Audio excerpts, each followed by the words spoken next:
सभी भाइयों को राम राम। स्वागत है भाइयों एक बार फिर से आपका अपने YouTube परिवार मानव अहलावत YouTube चैनल। भाइयों आज की जो जानकारी होगी वो मिट्टी के बारे में होगी। भाइयों पहले भी मैंने मिट्टी की जानकारी आपको दी है भाइयों, वीडियो के माध्यम से पिछले वर्ष भी दी थी। कैसे मिट्टी चढ़ानी चाहिए भाइयों, अपने खेत में क्या समय होता भाइयों, मिट्टी चढ़ाने का सही समय और सही कौन सा तरीका होता। वैसे तो भाइयों बहुत सारे किसान भाई मेरे 4 किसान हैं और वो सभी जानते हैं कि मिट्टी कब चढ़ानी चाहिए और किस तरीके से चढ़ानी चाहिए। लेकिन भाइयों किसान में एक आदत होती है कि किसान दूसरे किसान को कुछ बताना पसंद नहीं करता। चाहे वो यूरिया भी अगर खेत में डालने जा रहा है उसे भी दुबका करके ले जाएगा भाइयों, ये नहीं बताएगा कि मैं क्या ले के जा रहा हूँ।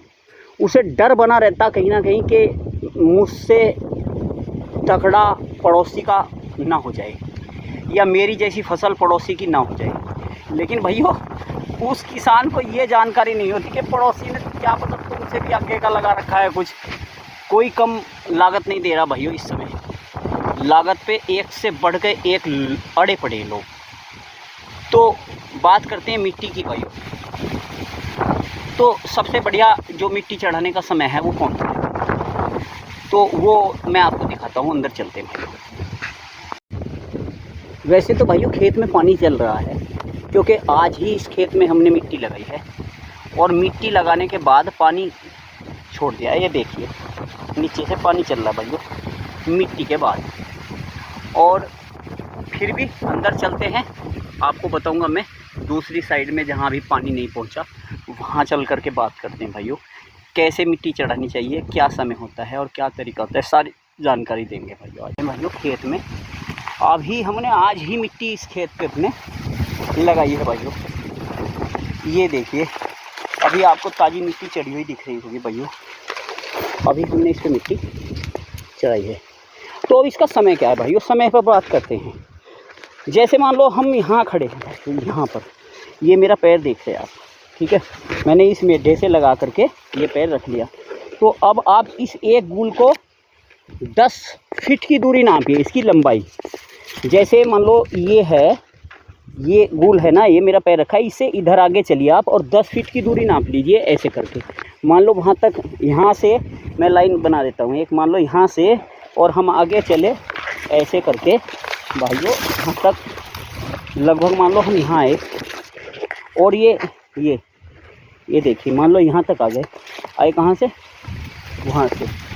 तो ये मान लो 10 फीट की दूरी होगी भाइयों। तो इस 10 फीट की दूरी में अब बात जो आती है ना वो ये आती भाइयों कि आपने गन्ने की चौड़ाई कितनी रखी हुई है अपनी। अगर आपने रख रखी है भाइयों 4 फीट के लगभग समथिंग, यानी कि 4 से लगा करके 4.5 फीट।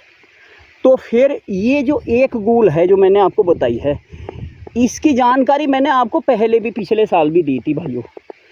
शायद कुछ भाइयों को पता है, उन्होंने वीडियो देख रखी है, कुछ ने नहीं भी देख रखी है जो नए जुड़े हैं भाई, तो उनके लिए दोबारा से मैं जानकारी दे रहा हूँ। तो ये जैसे आपने 4 फीट से 4.5 फीट के बीच में आपकी गूल की चौड़ाई है भाइयों, लाइन से लाइन की चौड़ाई, तो उसमें आप 40 से 45, यानी कि ये जो आपका ये है, हमने जो 10 फीट की दूरी नापी और जो चौड़ाई है यानी कि लगभग 4 फीट, तो 10 गुना 4 करेंगे तो 40 फीट बैठता है, ठीक है भाइयों। तो 40 गन्ने मतलब इस 10 फीट की दूरी में एक गूल में, दूसरे में नहीं भाइयों, एक गूल में इस 10 फीट की दूरी में 40 गन्नों की संख्या होनी चाहिए। 40 से आप 45 कर सकते हैं, ठीक है जी।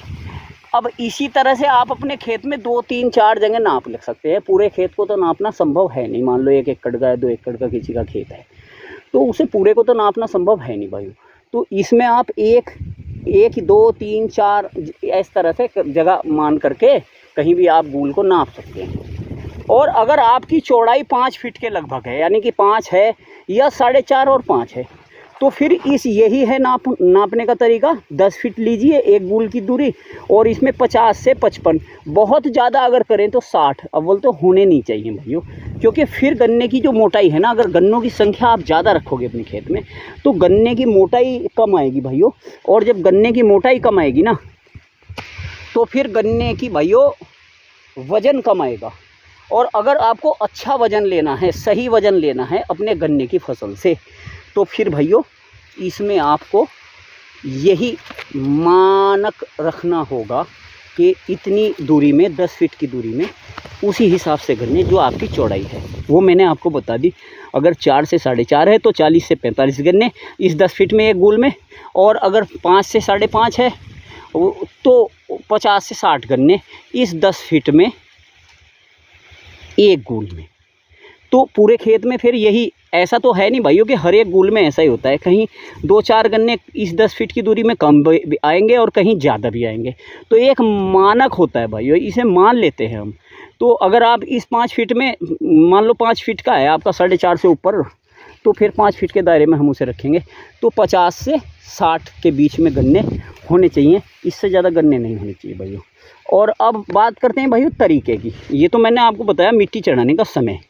अब तरीके की बात करते हैं। तो तरीका भाइयों, कई सारे किसान भाई हैं अलग अलग, जो अलग अलग तरीके से मिट्टी चढ़ाते हैं। कोई फावड़े से, कोई भैंसे से, कोई कृषि यंत्र से। जिसके पास कृषि यंत्र नहीं है और वो ट्रंच की खेती कर रहे हैं, तो मैंने देखा है वे किसान भाई कई बड़े कृषि यंत्रों से, अपने बड़े ट्रैक्टर के लेजर से भी मिट्टी चढ़ा देते हैं।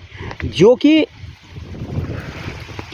बड़े ट्रैक्टर से मिट्टी थोड़ी जल्दी चढ़ानी पड़ती है भाइयों, क्योंकि अगर जल्दी ना चढ़ाएंगे तो फिर वो धूरा जो होता है ना ट्रैक्टर का, वो कहीं ना कहीं हमारे गन्ने की फसल को तोड़ेगा। तो वो गलत है।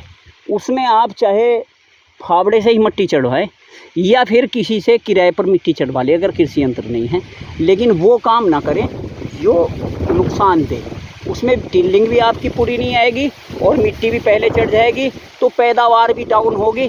फिर कई सारे किसान भाई ये कहते हैं कि ट्रंच विधि में पैदावार अच्छी नहीं आती, सामान्य विधि में पैदावार अच्छी आती है।